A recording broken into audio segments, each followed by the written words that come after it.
الهدى ودين الحق الدين كله ولو كره الكافرون أشهد أن لا إله إلا الله وأشهد أن محمدا عبده ورسوله اللهم صل وسلم على سيدنا وحبيبنا وشفيعنا محمد صلى الله عليه وسلم أما بعد أيها المؤمنون اتقوا الله أوصيكم وإياي بتقوى الله فقد فاز المتقون سبحانك لا علم لنا إلا ما علمتنا إنك أنت العليم الحكيم رب اشرح لي صدري ويسر لي أمري واحلل عقدة من لساني يفقه قولي رب يسر ولا تعسر يا كريم اللهم ذكرنا ما نسينا وعلمنا ما جهلنا اللهم ذكرنا ما نسينا وعلمنا ما جهلنا اللهم ذكرنا ما نسينا وعلمنا ما جهلنا. Tuan-tuan guru, para alim ulama, ustaz dan ustazah, muslimin dan muslimat, mudah-mudahan dirahmati Allah Subhanahu wa taala insyaallah. Pertamanya kita memanjatkan rasa syukur terhadap Allah Subhanahu wa taala kerana dengan limpah kurnia dan inayahnya kita masih lagi diberi kesempatan Allah taala, masih lagi diberi peluang, kelapangan waktu, kesihatan yang baik sehingga kita sama-sama dapat melaksanakan tuntutan-tuntutan Allah Subhanahu wa taala dan meninggalkan segala larangan-larangan Allah Subhanahu wa taala insyaallah. InsyaAllah pagi ini kita menyambung lagi perkongsian ilmu kita dalam kitab Apa Artinya Saya Menganut Islam, muka surat yang ke 127. Okey. Muka surat 127, perenggan yang kedua, bab yang ketiga, peranan, ciri-ciri dan persediaan harakah Islamiyah. Harakah Islamiyah adalah satu tanzim alami yang merangkumi para petugas dalam arena dakwah di seluruh pelosok muka bumi untuk mencapai matlamat di atas.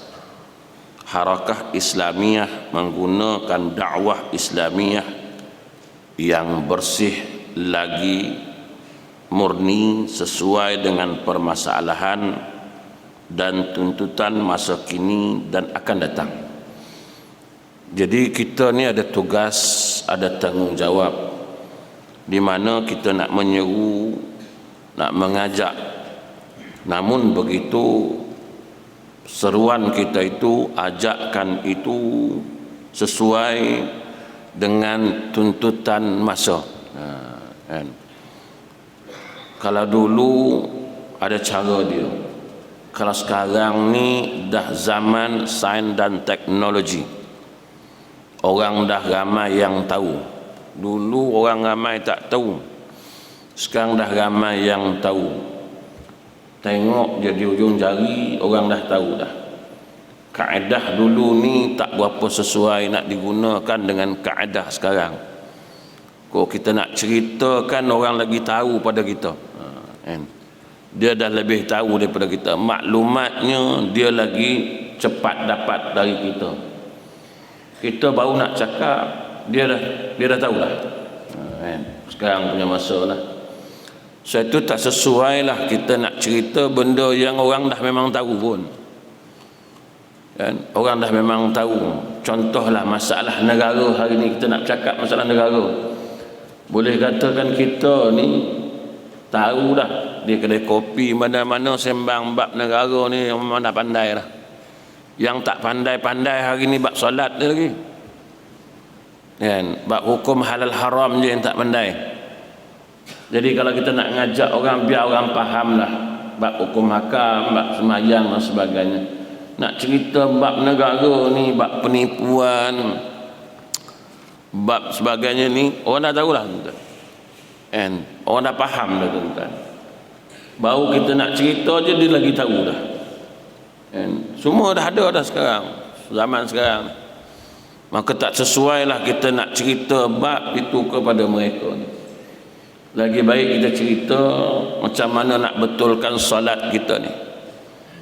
Bagaimana kita nak betulkan bacaan Quran kita. Bila solat kita betul, ibadat kita sempurna, iman kita bertambah, maka akhlak kita pun jadi sempurna.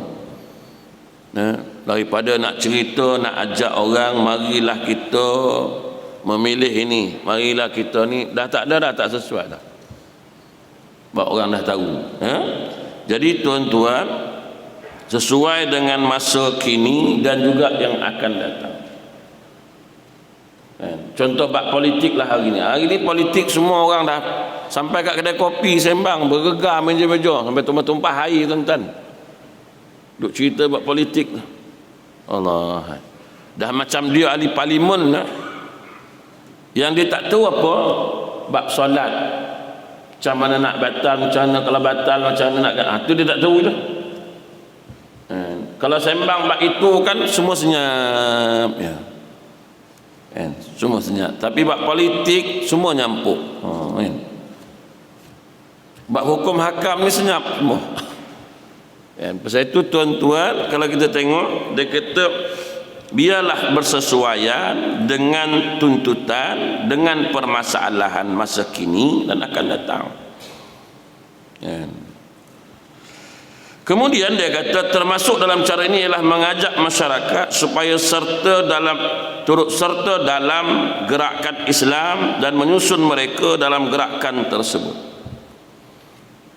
Tuan-tuan, kita nak ngajak ni pun tuan-tuan kadang-kadang kalau hati tak bersih, ajak macam mana pun tak mau kat dia tuan-tuan. Hati kotor ajak macam mana pun dia tak mau kan. Baik kita bagi tahu dia macam mana cara nak membersihkan hati dulu. Macam mana ibadat yang boleh membersihkan jiwa. Kalau kita takat nak ajak tuan-tuan dalam keadaan jiwanya kotor, mana mungkin dia nak ikut. Ajak pergi masjid tapi jiwa kotor tuan-tuan, macam mana dia nak pergi masjid? Dia dengar pun dia tak nak. Tak sesuai tuan-tuan. Jadi tuan-tuan, dakwah ini pun ada cara dia. Kita nak dakwah orang suka pergi mancing, nak buat pergi masjid, terus-terus pergi cakap ajak pergi masjid, dia memang tak layan je lah. Yang ini kau nak cakap kat masjid lah, aku nak pergi mancing. Tak sesuai tuan-tuan. Dia pun tak minat nak dengar, aku nak pergi mancing, kau leka nak ajak pergi masjid. Malam ni kan ada kuliah, pagi ni, pagi besok ada kuliah kan. Ustaz ni apa semua, jomlah kita pergi. Oh besok aku dah plan nak mancing. Tutup cerita terus. Sebab itu tuan-tuan ada cara. Kita tak boleh terus nak masuk, nak mengajak dia. Melainkan kita kena faham dulu situasi dia, keadaan dia masa tu. Cerita bab mancing, ya kita ceritalah bab mancing, tak ada masalah. Dia dah syok cerita bab mancing dengan kita, barulah kita masukkan sikit-sikit, nak ajak dia pergi masjid, ajak dia ingat Allah Ta'ala, ajak dia semayang, barulah kita masukkan sedikit. Nak ajak dia semayang, nak suruh dia semayang. Mancing-mancing juga kan, rezeki ni Allah Ta'ala yang punya, kita nak minta dekat dia, tapi kita pun melupakan dia pasal kita leka duk mancing. Macam mana tuan? Bila dah mula semayang dan sebagainya, hati dah mula lembut, dah mula cantik lah, bersih, barulah step nak ngajak pergi masjid kan. Ni tak terus pergi masjid terus, macam mana dia nak dengar tuan? Jadi tuan-tuan, dia kata menyusun mereka dalam gerakan tersebut. Nak ajak ni bukan satu perkara yang senang. Mula-mula kita nak rapat dengan dia dulu, nak ada hubungan yang baik dengan dia dulu, baru kita boleh ajak. Kalau kita dengan dia pun tak apa nak baik, tak apa nak cantik, macam mana nak ajak tuan-tuan? Kita tak berapa rapat dengan anak kita, tiba-tiba kita nak ajak anak pergi masjid. Memang tak. Kita rapat dengan anak kita, ke mana pun dengan anak.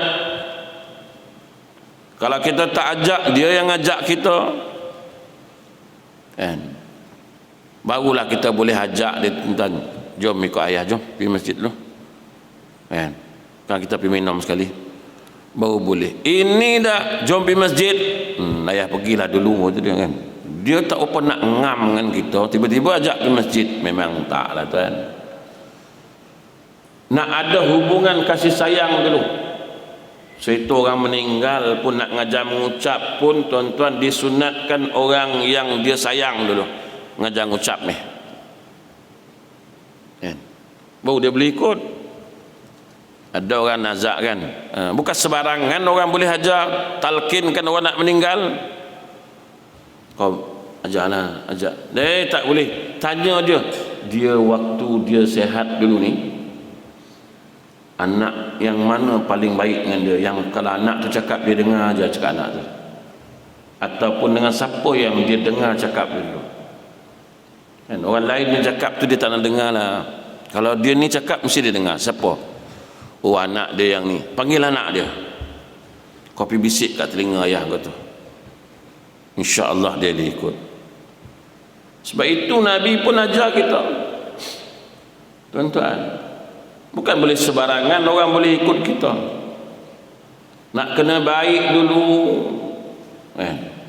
nak ada hubungan kasih sayang dulu, barulah kita mengajak dia. Ini nak adakan itu dulu, ini tak ada rasa kasih sayang nak ngajak orang, memang tak lah tuan-tuan.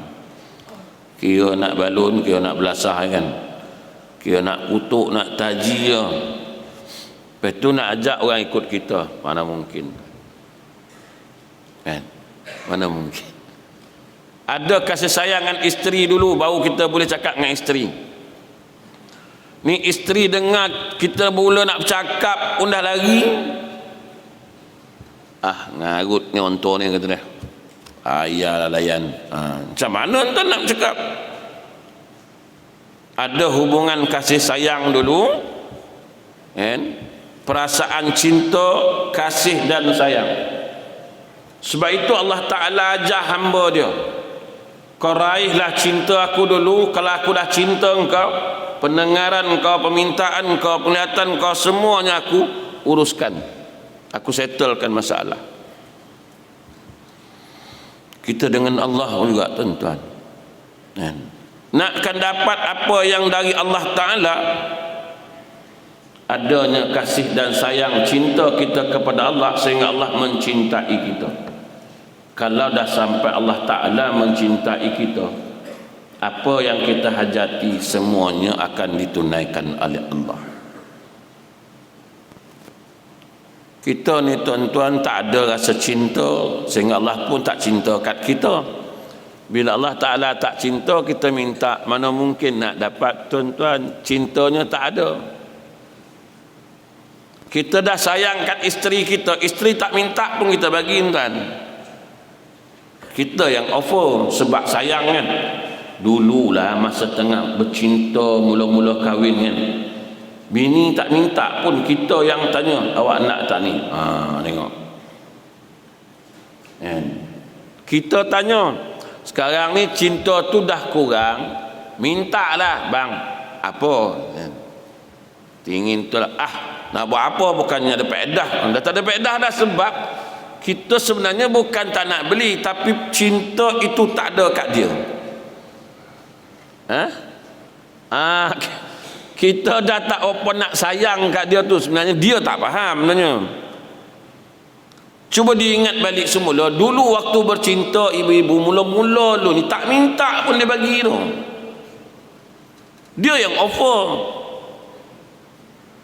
dia yang kita tak minta pun dia ingat, dia pergi mana-mana ingat dia beli. Sebab waktu itu adanya cinta. Lah ni dah tak ada kan, tak ada. Bukan tak ada langsung, adalah tapi kurang lah, kurang kan, kurang. Bila kurang ni, Dia tak berapa nak ingat lah kat kita. Kadang ingat, kadang tak ingat. Tak macam dulu lah. Tunggu dia minta lu baru kita nak. Itu pun tengok lalu, nanti dah lu.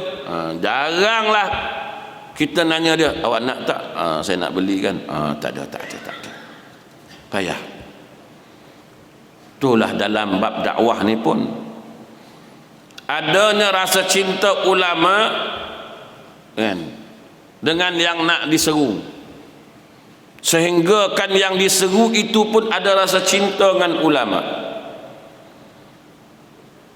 kan. Bila dah cinta tu yang tertarik dengan dia, jauh pun datang. Bukan pasal lain tuan-tuan, pasal dah suka kat ulama itu, jauh pun sanggup datang. Tapi kok dah menyampah dengan ulama itu, sebelah pun tak datang. Tuan, adalah ustaz-ustaz yang ajar seni yang tuan-tuan suka lah kan? Suka kat ustaz tu. Ustaz tu pun bagus lah, tuan-tuan pun jadi suka, seronok dengan ustaz tu, sayang lah dengan ustaz tu. Jauh ke apa kau sanggup datang? Aku ustaz ni aku tak boleh tinggal, aku kena datang. Nak dapatkan yang itu yang tak dapat sampai hari ni. Dan nak datangkan rasa cinta dan sayang antara guru dengan murid tu tak ada. Ustaz pula jenis-jenis lepas-lepas ngajar, Assalamualaikum cabut terus. Tak ada masalah nak sembang dengan korang kan, bukan level aku kan. Jadi anak murid pun menyampah, ya ustaz kan, aku pun malas tu nak layan ustaz ni kan. Tak ada tuan-tuan. Sekarang ni benda tu yang tak ada. Pendakwah tak ada rasa cinta dengan yang didakwah, sehingga kan yang didakwah pun tak ada rasa cinta kepada pendakwah, sehingga kita nak ngajak pun dia menjadi susah tuan-tuan. Nak ada cinta tu dulu tuan-tuan kan? Nak tanam rasa cinta tu dulu.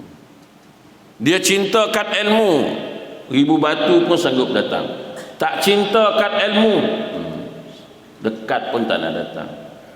Ulama-ulama dulu cinta kat ilmu. Imam Syafi'i, Imam Bukhari cintakan ilmu, sanggup jalan ribu batu nak cari ilmu sebab dia cintakan ilmu. Kita hari ni ada tak cinta tu?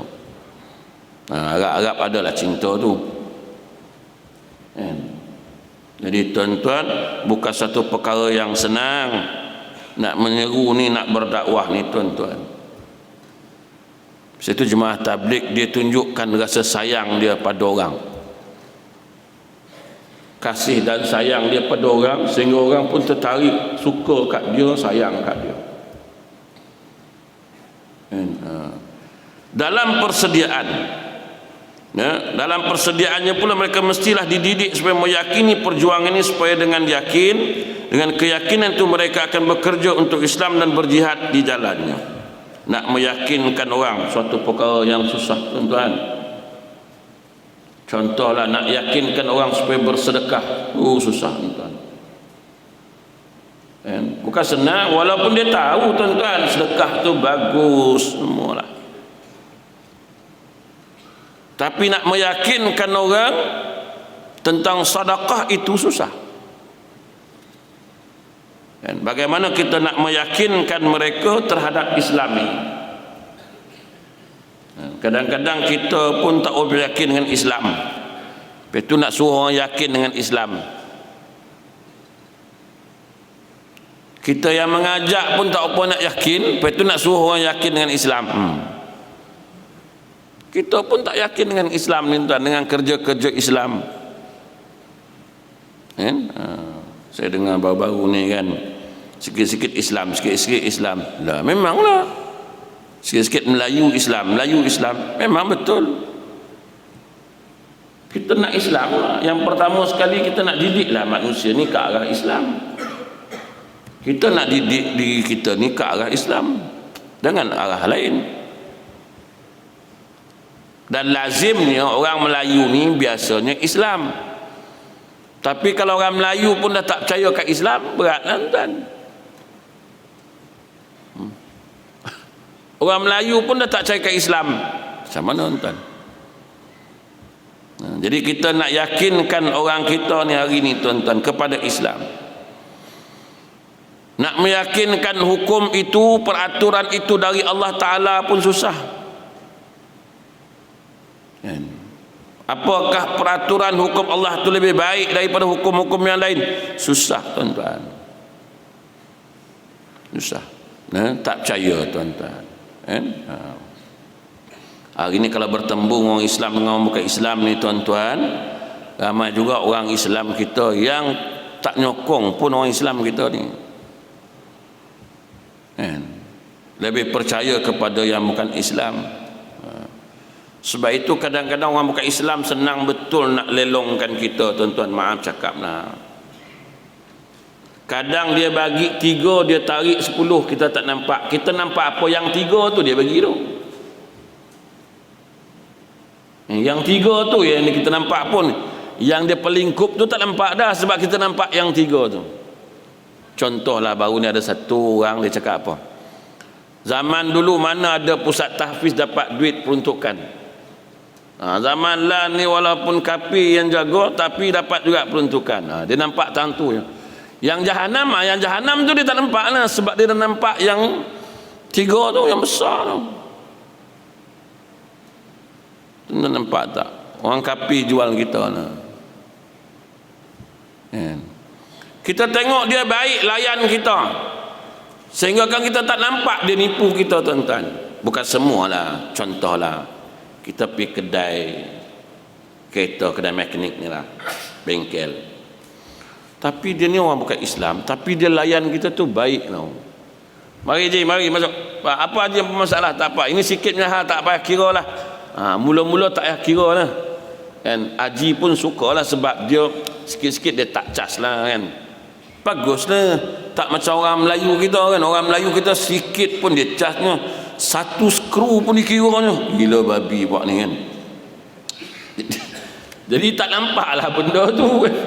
Sebab pergi kedai kawan tu 1 skru, 3 skru pun tak ada masalah. Tak apa je, tak apa. Suka tak pergi? Suka lah. Suka. Dia layan pun bagus kan? Bagus lah, alhamdulillah lah. Kita pun suka lah kat dia ni, kita pergi. Lepas kita dah pergi, yang dia tarah tu tak nampak lah. RM5 jadi 30. Tak nampak tu, tak nampak. Sebab nampak kebaikan dia tu kan, tak nampak lah. Yang RM10 40 dia. Tak nampak dah, tak nampak. Sebab kebaikan dia tu. Yang kita nampak dia bagi tu, yang skru 3 tu itu. Yang dia tarah 40 tu dah tak nampak dah. Senang betul kita ni tuan. Dia bagi kita baik-baik tu, dia layan kita elok-elok kan. Cikgu kan, cikgu kalau pergi macam tu lah cikgu. Kalau cikgu pergilah awal aku ni, dia pergi kan kedai ni. Cuba cikgu tengok kedai orang bukan Islam kan. Baik, kita pun, dia pun tepuk bahu kita, kita pun macam adik-beradik lah cikgu. Yang seminggu tu adik-beradik lah.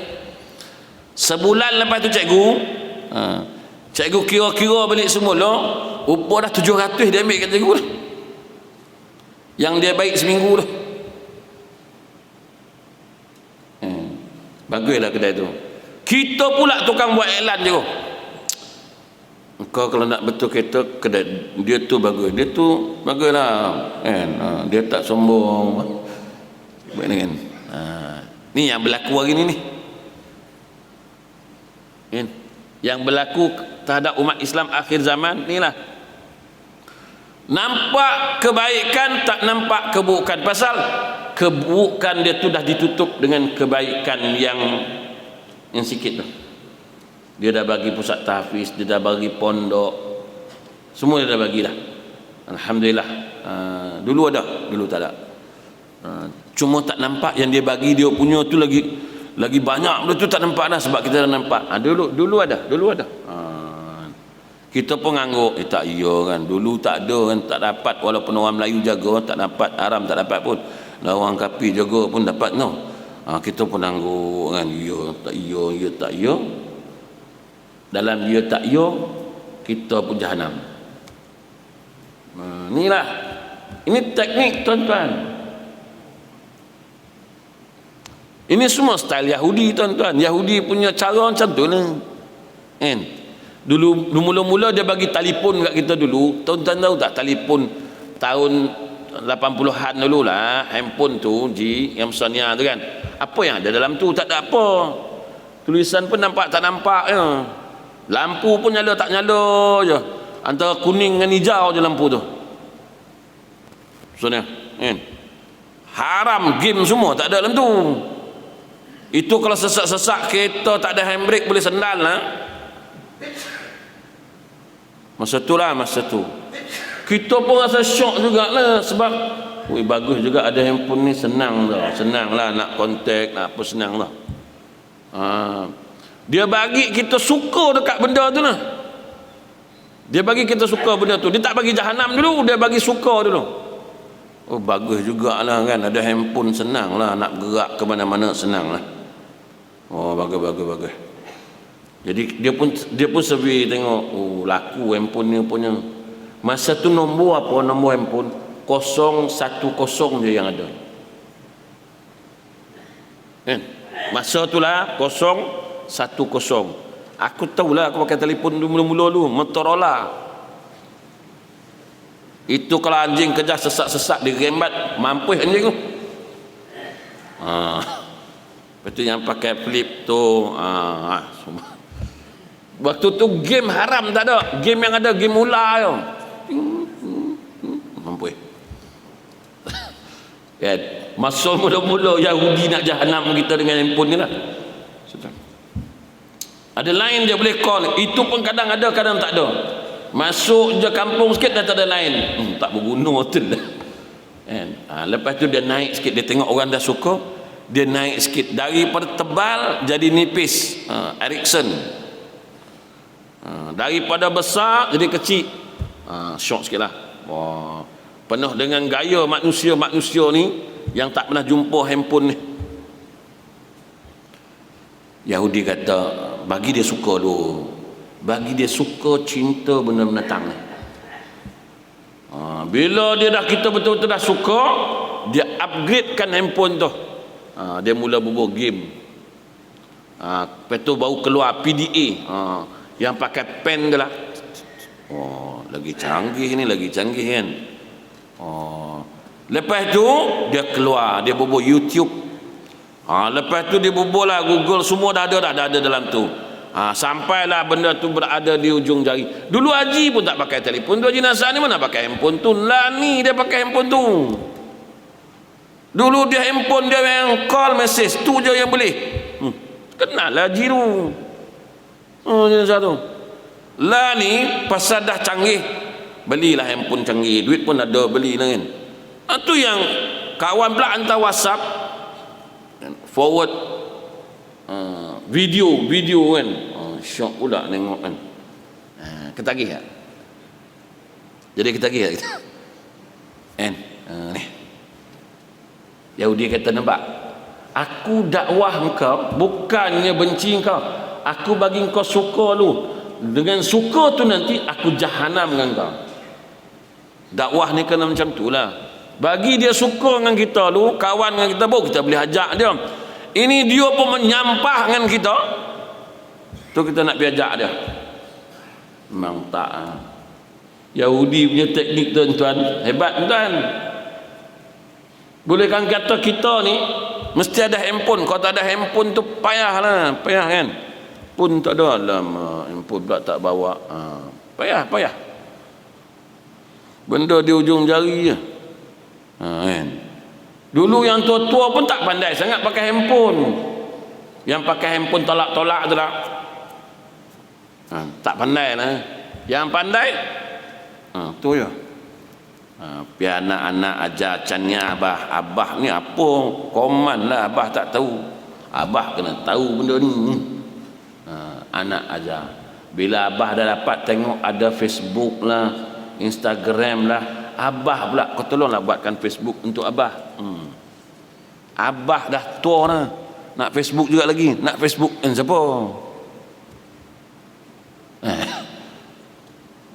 handphone ada Facebook. Orang perempuan ada Facebook juga, apa tengoknya? Tak ada tengok benda lain, tengok barang. Ada orang jual apa, tudung apa, baju, beg tangan, orang perempuan kan. Tuh. Tapi bukan ibu-ibu lah, tapi sama lah kot. Tak tahulah aku kan. Yahudi ni teror. Dakwah Yahudi ni daripada tak suka jadi seronok tuan, sampai tidur pun terlelap dengan handphone tu. Tidur pun boleh lelap dengan handphone. Bangkit pagi tu buka handphone. Itu nak tengok jam ustaz. Dulu tak ada handphone, boleh je kau tengok jam kan? Mula tengok jam, lepas tu tengok WhatsApp ada masuk pula, siapa pula ni? Pula ni. Pagi-pagi buta tu tengok datang tu dulu. Dakwah Yahudi kan, hebat tak Yahudi ni? Jadi Islam ini dia nak suruh buat macam tu lah. Bagi dia suka dengan Islam, bagi dia seronok dengan Islam apa semua lu, bagi penerangan faham tentang Islam, lepas tu bawa ajak dia. Tiba-tiba dia nak ajak ke Islam, dia pun tak suka Islam, kita nak ajak. Memang tak mungkin tuan-tuan. Tak mungkin tuan. Ni peranan pendakwah.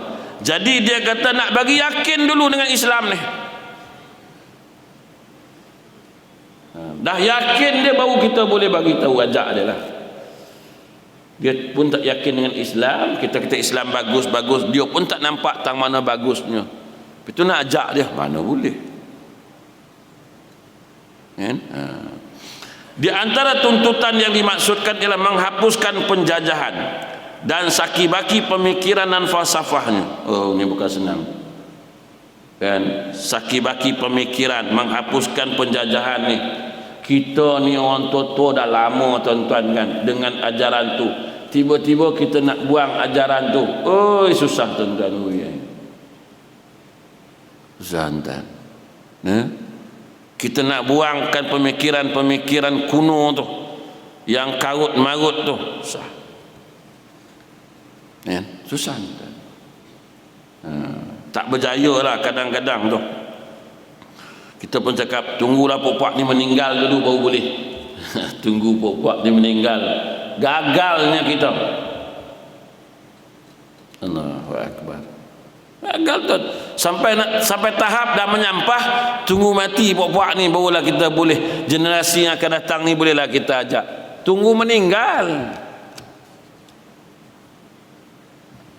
Tu saya kata Yahudi punya dakwah, jangan sampai orang tu meninggal dalam keadaan dia Islam, dia mesti ikut cara Yahudi. Aku nak dakwah dia, yang dah nak meninggal tu pun boleh ikut aku. Bukan yang kecil tu, yang dah nak meninggal tu pun aku boleh dakwah lagi supaya dia ikut sistem aku ni. Terus sebab sekarang ni tuan-tuan tengoklah statement kita pun kan. Benda penting, benda elok, apa masalahnya? Tak adalah masalah. Nampak sampai tahap tu kita pertahankan. Tahap tuan-tuan. Banyak kerosakan. Tapi kalau betul guna dia elok, nampak?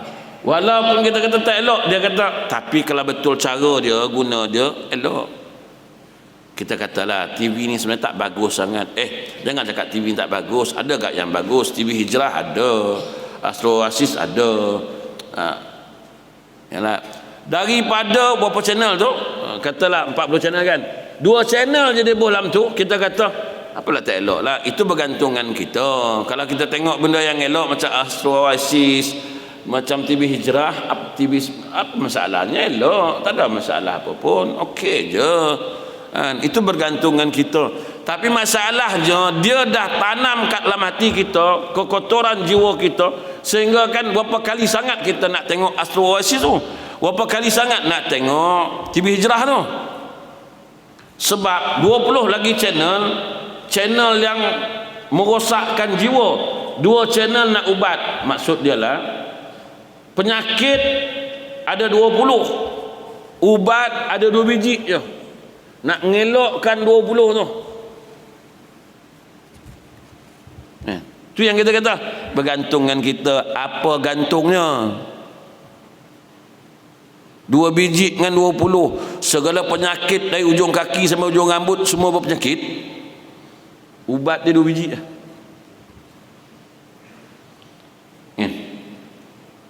Boleh elok ke? Ubat dia pula bila? Ubat dia 2 kali je. Pagi dengan malam. Mula buka Quran, penutup Quran. Yang dalam tu semua mangkuk ayun. Yang jahanamkan hati. Makan ubat sekali satu hari 2 kali, penyakitnya ada 20. Lepas tu bukan nak makan ubat tak makan benda lain, dia lantak walaupun ada penyakit, melantak juga kita tuan. Itu nak baik. Tapi ada tak bagusnya? Ada lagi bagusnya tuan. Yahudi kata, kau tengok aku jual macam mana. Tuan-tuan tengoklah TV Hijrah sekarang. TV Hijrah pun tuan-tuan juga tengok sekarang tuan. Dia panggil siapa? Panggil mereka passion, perempuan India dengan Cina.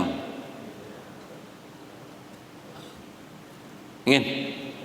Dia dah panggil TV Hijrah. Panggil mereka India adalah mereka passion ke India dengan Cina. Panggil lah. Tu. Dia mula-mula je nama TV Hijrah. Lepas tu Hijrah Merapu. Mula-mula lu nampak macam Islamik sikit lah. Dah mula dah Merapu tu. Tuan, tak payah duk heran lah benda-benda ni.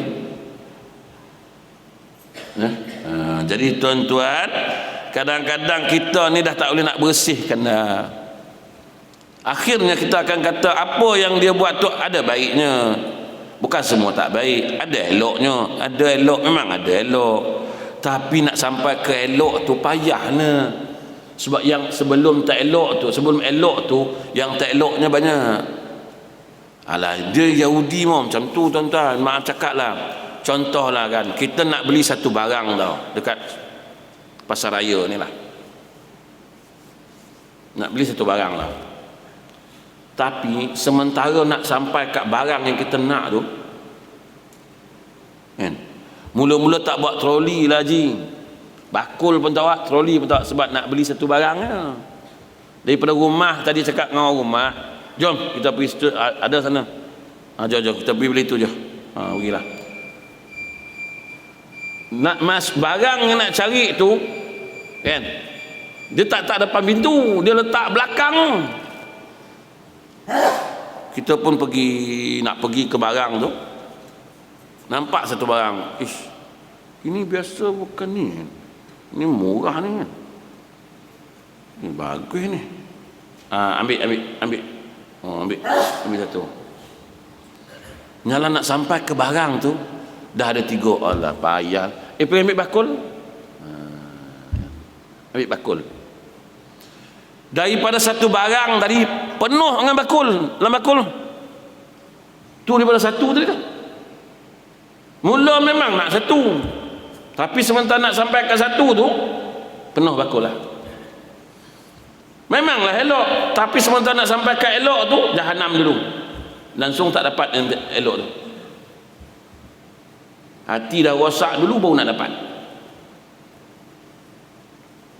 Jadi dakwah ni tuan-tuan, kalau kita tengok nak menghapuskan tu bukan satu perkara yang senang. Sementara nak dapat hapus tu, yang belakang ni pun dah ikut lain pula, dah ada pelajaran lain pula, dah ada pahaman lain pula. Jadi dakwah ini tuan-tuan, persediaan berdakwah susah, nak meyakinkan orang susah, nak menghapuskan saki-baki pemikiran falsafah ni susah. Sebab itu kena ada persediaan pendakwah, ada persediaan tu. Sebab dia bagi tahu tadi, nak mengajak masyarakat turut serta ni susahlah, sukar, banyak cabaran dia. Sebab itu kita kena bagi faham, pertama-tama faham tentang bagaimana nak bersihkan jiwa. Bila jiwa dah bersih, senang kita ajak dia, ya? Sama ada dia kata penjajah timur maupun barat, sehingga umat Islam kembali semula kepada kepribadiannya yang asal dan bebas. Kita tengok Nabi. Allah Ta'ala pertama-tama ajar Nabi Muhammad, pertama-tama kau ajarlah umat ni tentang akhlak dulu. Bila dia orang ni berakhlak, mudah engkau dakwah dia, mudah engkau ajak dia. Tuhan tak suruh pergi ajak dia Muhammad sembahyang, sembah aku, pergi ajak dia puasa, pergi ajak dia baca Quran. Tak. Muhammad, pertama-tama aku utus engkau ni innama bu'istu li utammima makarimal akhlak. Pertama-tama aku nak engkau ajar dia berakhlak dulu, biar dia orang ni baik, akhlak dia bagus, nanti senang kau dakwah dia tak usik engkau sebab akhlak dia dah bagus. Kalau engkau tak betulkan akhlak dia, nanti kau nak ajak dia dibelasahnya engkau. So itu Tuhan ajar Muhammad, ajar berakhlak dulu. Sebab itu Nabi kata apa? Innama bu'ithu liutammima makarimal akhlak. Didik dulu bab akhlak, ajar dulu bab akhlak, baru kita boleh ajar dia tuan-tuan. Tak boleh tuan. Ya, tapi hari pun dah 7:30 tuan kan. Jadi cukup takat tu tuan-tuan. Jadi nak jadi pendakwah, nak ngajar orang, dia ada step-step dia. So itu ada benda yang kita boleh cakap kat orang ramai, ada benda tak boleh cakap, tak sesuai. Kadang-kadang ialah dia bercakap, kita tak sampai tahap tu, dia cakap, jadi kita tak sampai, kita pun kata dia sesat. Tak betul ustaz ni kan. Bukan ustaz tu tak betul, kita yang tak faham sebab tak sampai tahap kita. Contohlah pensyarah universiti mengajar budak jas 1, jas 2. Payahlah budak tu tak boleh nak catch up sebab dia pensyarah universiti. Dia ajar budak jas 1, jas 2, dia bercakap pun bahasa dia bahasa universiti. Tak sampai. Budak ni kata tak apa-apa untuk cikgu ni ajar. Dia budak universiti, kita ajar mata pelajaran budak jas 1, jas 2. Mengarutlah cikgu ni, benda macam ini ada apa sangat. Dia dah tahu kan. Jadi ustaz-ustaz ni pun kena main peranan jugalah. Tengoklah yang datang dengar tu siapa. Tiba-tiba kita nak ajar dia ilmu makrifat, tu yang jahanam tu. Kita nak belajar dia ilmu hakikat, jahanam lah. Dia syariat pun belum lepas, kopi titik dia buat hakikat dengan makrifat, tu yang jadi lepat tu. Tak sesuai tuan. Hari ni kecoh ni tuan-tuan tentang isu lepat ni. Isu lepat. Tak payah semayang lah kalau tak kenal Tuhan. Kan? Sampai mufti pun membahaskan benda tu. Yalah, kau cakap dia halayak ramai, mana boleh. Tak sesuai lah, tak sesuai. Kalau kau kenal sangat Tuhan tak apalah. Macam dulu lah kan, Tuhan dah dalam poket aku ni, kata dia kan. Kita tak faham, dia ni sesat ni kan. Ada Tuhan dalam poket dia, kata dia. Suka-suka hati dia, kata dia. Kan? Kita tak faham penghuraian dia. Tu saya kata kadang-kadang kita tak faham. Bila orang tu cakap kita tak faham, jadi masalah. Macam ustaz-ustaz juga, kadang-kadang orang suruh baca kitab, tapi kitab tu kitab lama kan, kitab turos lah, kitab kuning tu, bahasanya pun kita tak faham. Kadang-kadang Allahu Akbar, apa benda lah dia cakap ni kan. Bahasa dia akan dikau, akan daku. Ustaz-ustaz muda ni dia tak ngaji kitab lama, dia ngaji kitab macam ni. Isu dia baca kitab tu. Bila baca kitab tu dia pun tak faham, tulisan dia pun dia tak boleh nak baca. Bukan semualah, kadang-kadang itu saya kata dulu, keladi haram, keladi kampung haram dimakan. Kita tanam keladi kan. Ustaz ni betul. Dia baca sekali lagi, keladi kampung haram dimakan. Kita pun pandang ustaz tu kan. Ustaz agak-agak lah ustaz kan. Aku keladi belakang tu aku tanam, dah siap jual lah, kau kata haram lah ni. Itu baca lagi, dan keladi hutan halal dimakan. Ustaz ni, ustaz kenapa haram ustaz? Dah ni bukan saya kata ni kitab ni, cuba dengar betul-betul nah. Kita pula tak ada kitab. Dia seorang jadi kitab. Keladi kampung haram dimakan. Sudah tak betul ustaz ni kan. Ada satu orang tua ni, satu pakcik ni, dia biasalah ngaji kitab tua tu kan. Dia orang tu tua dah pandai lah tulisan Jawi tu. Dia pun, mana ustaz? Dia pun datang kat ustaz. Mana ustaz? Ni cuba tengok ni. Ni keladi kampung haram. Pakcik tu pun tengok. Oh, bukan keladi ustaz, kaldai. Jadi ustaz dah malu kan. Alamak, salah. Kitab ni tak bagus macam pakai. Dia kata kitab lama ni tak sesuai lah dipakai. Bukan tak sesuai, dia tak boleh baca kitab tu kan. Maka senang ayat dia tak sesuai. Haram lah kitab ni, tak sesuai tu, rosak orang. Orang rosak sebab kau tak pandai baca ni. Kalau kau pandai baca tak rosak orang. Kaldai kau kata keladi. Orang kampung tu tanam keladi punya banyak, kau kata haram. Itu sebaik tak orang kampung pergi ambil cangkul bola kau. Jadi jalan mudahnya apa? Jalan mudah je kitab-kitab macam tu haram kata pakai. Kan? Satu mana pernah tuan-tuan jumpa kitab-kitab lama dah sekarang. Payah nak dapat kitab-kitab tu rasul. Payah tu.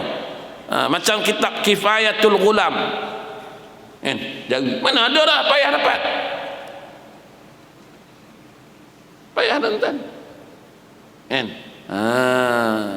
Jadi tu saya kata macam kitab Safinatun Najah fil ilmi fiqh.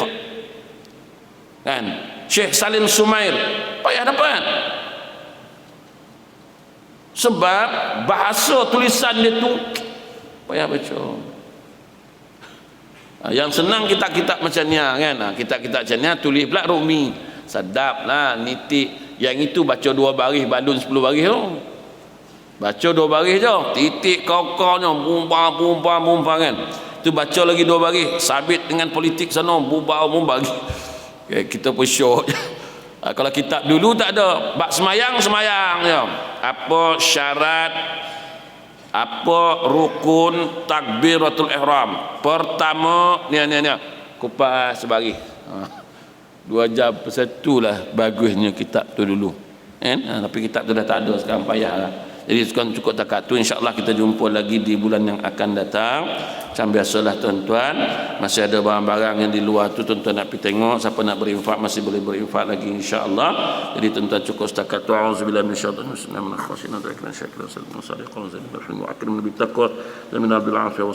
Alhamdulillah rabbil alamin.